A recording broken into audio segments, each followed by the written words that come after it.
Chapter 4 Towers of Glass and Theories of Putty. Vitrify is a $10 word meaning to change into glass. Glass is made by heating sand, silica, and or various oxides of silicon, boron, phosphorus, and other materials, then cooling the result rapidly to prevent crystallization. The process is fairly simple, and men have been manufacturing glass for thousands of years. When the first atomic bomb was exploded in New Mexico in 1945, it not only left a big hole in the ground, but the tremendous heat melted the sand and fused it together in glass like fragments. These scorched particles were identical to the objects known as tektites. Tektites have been found all over our haunted planet and have baffled science for years. One recent expedition found tektites scattered over an area 6,000 by 4,000 miles from Tasmania to north of the Philippines and from the East Indies to the east coast of Africa. These were analyzed as being approximately 700,000 years old. Like nature, science abhors a vacuum, so most books on mineralogy blandly assert that tektites are of meteoric origin. It is a nice little theory, and everybody seems to believe it. However, a majority of all meteorites are made out of solid iron, and most are vaporized by the intense heat of friction when they enter our atmosphere. Substances capable of melting into glass would, of course, burn up before they hit the surface of the Earth. In 1969, a group of NASA scientists dished up a delicious new version of the meteorite theory. They announced that tektites were from the moon. Aeons ago, they speculated a huge meteor plummeted into the moon, striking with such force that its impact hurled tons of moon dust into space. This lunar material attained escape velocity and passed into an orbit around the Earth, where it gradually was sucked downwards by gravity, entered the Earth's atmosphere, melted, and fell into the Pacific Ocean. So another mystery was solved. Unless you happen to have an eighth grade education, a slide rule, and a basic knowledge of the mechanics involved, then you would find that the impacting meteor would have to be of enormous size and be traveling at fantastic velocity in order to accomplish the first step, casting debris beyond the moon's gravity. Such a meteor would, in all probability, affect the moon in other discernible ways, such as changing its orbit. Next, a long series of spectacular coincidences would be necessary for the debris to enter the proper orbit at the proper time so that it would lapse into a retrograde orbit around the Earth. Finally, since tons of tektites are scattered in paths across the Pacific floor, and since we know that less than 5% of a mass entering the Earth's atmosphere is likely to survive and hit the surface, the quantity of lunar material necessary to provide those tektites must have been larger than the original impacting meteor. Hunks of glass have fallen from the sky. However, in fact, since ancient times, all kinds of odd junk has been dropping on us, ranging from stone pillars and metal wheels to huge blocks of ice and vast quantities of real blood and even raw meat. Science conveniently ignores everything but the iron lumps, which they presume are pieces of old planets drifting around in space. To astronomy's credit, we do know that there are groups of this debris in the Earth's orbit around the Sun, and we can predict annual meteor showers, which occur as we pass through this mess. One chunk of glass and metal crashed into a driveway in Canifton, Ontario, In September 1968, Wesley Reed looked at it and saw that it was too hot to handle. After it cooled, he found he had a brownish object weighing about 12 ounces. When it was tested by experts, they found it was made of glass, laced with a small quantity of pure zinc. Whatever it was, it didn't seem to be a part of a man-made satellite, which contained very little glass anyway, and it definitely fell out of the sky. Earth's phantom inhabitants are always dumping their garbage on us. Flying saucer enthusiasts have been collecting and analyzing this junk for years and have found pieces of pure aluminum, magnesium, tin, copper, slag, and endless varieties of silicon. Unfortunately for them, none of this aerial debris seems to support their contention that UFOs are spaceships from another planet, nor has any known meteorite strewn such materials or tektites in its path. The discovery of tektites and vitrified stones among the ancient ruins of Baalbek has inspired another popular ufological myth that Baalbek once served as a spaceport for rocket ships from another world. A Soviet ethnologist, Professor M.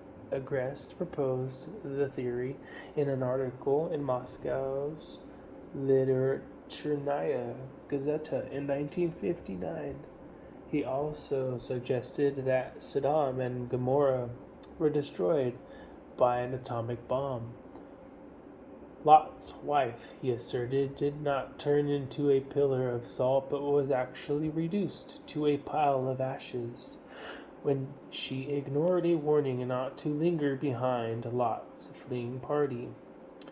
Baalbek is located in Lebanon, east of Beirut and north of Damascus, Syria. In ancient times, it was a thriving city filled with great temples dedicated to Baal, the sun god. The pillars and stone slabs, some weighing many tons, still standing, are impressive, but no more impressive than the scores of similar ruins scattered throughout the Middle East. Enormous ruins of this type can be found deep in the heart of inhospitable deserts, raising once again the question of how the ancient peoples managed to quarry, transport, and erect these monuments with crude tools and a minimum of mechanical aids. Yet, quite obviously, they did manage and managed well. In 1948, an expedition from the University of Chicago unearthed the remnants of an ancient village 30 miles east of Kirkuk, Iraq. Dr. Robert J. Braidwood estimated that the village had been settled some 8,000 years ago. Baalbek is, in comparison, a modern city. Professor Agrest's theories were a bombshell to the assorted cults, particularly the flying saucer believers. He regarded the presence of tektites as evidence that atomic-powered rockets had once used the vast stone platforms at Baalbek as launching areas. Apparently, he did not know that vitrified ruins are a common phenomenon all over the world. Forts and towers so old that there are no legends to account for them can be found throughout Northern Europe and the British Isles, and the walls of many of these are vitrified. At some point in the distant past, these structures must have been subjected to tremendous heat, though not necessarily from the blast of some nuclear-powered rocket. Lightning is the explanation most frequently offered by science, but there is no evidence to indicate that lightning bolts vitrify stone or even sand, although we really know very little about lightning and its effects. It would take dozens of lightning bolts, all striking the same spot, to produce these vitrified monuments.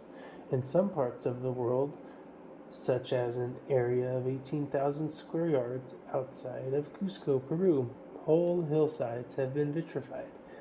Theories of volcanic activity and glacial movements have been offered to account for these, but none of these theories really work. There are legends describing how the planet was once bathed in fire, maybe more than once, so this vitrification could be the product of some nearly forgotten natural catastrophe.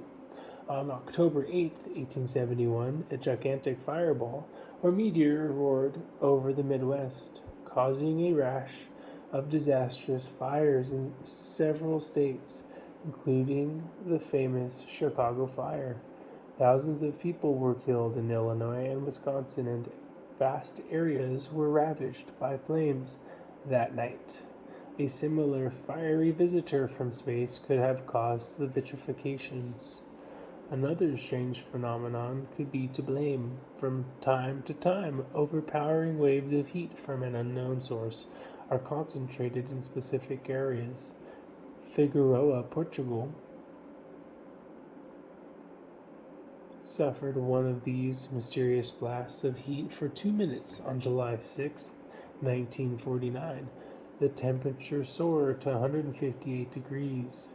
Hundreds of people collapsed in the streets, while thousands of chickens and ducks keeled over dead, and the Mondego River dried up suddenly in several places, killing countless fish.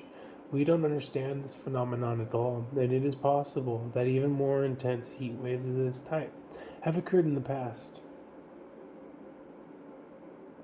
The followers of Agreste were not about to accept such mundane explanations for the vitrification of Baalbek. However, a young astronomer, Dr. Carl Sagan, presented a paper before the American Rocket Society on November 15, 1962, in which he repeated Professor R. Agreste's speculations and urged that ancient myths and legends be re-examined for possible clues to an early visit by an extraterrestrial civilization. Other researchers scoured the ancient records of India and found things such as the Mahabharata, a document dating back more than 3,000 years, which describes a blazing missile that hurtled out of the sky into the midst of an attacking army, producing a radiance of smokeless fire which flattened chariots, ignited forests, boiled rivers, and produced dark clouds of death. All of this sounded uneasily like an atomic attack. In the Mazala Parva, another ancient historical account, there is a vivid description of some kind of death-dealing ray which began as a small, bright glow, grew into a shaft of brilliant light, and then consumed its target. This phenomenon was accompanied by violent winds, peal of thunder, and cloudless skies and earth tremors. Terrible Rakshasas, shaped like huge mounds, attacked another Indian army from the sky and fired weapons winged with gold, thunderbolts, and hundreds of fiery wheels. Even in the Bible we are told how the prophet Elijah was saved by balls of fire, which wiped out 100 soldiers and their captains. That would have been around 896 BC.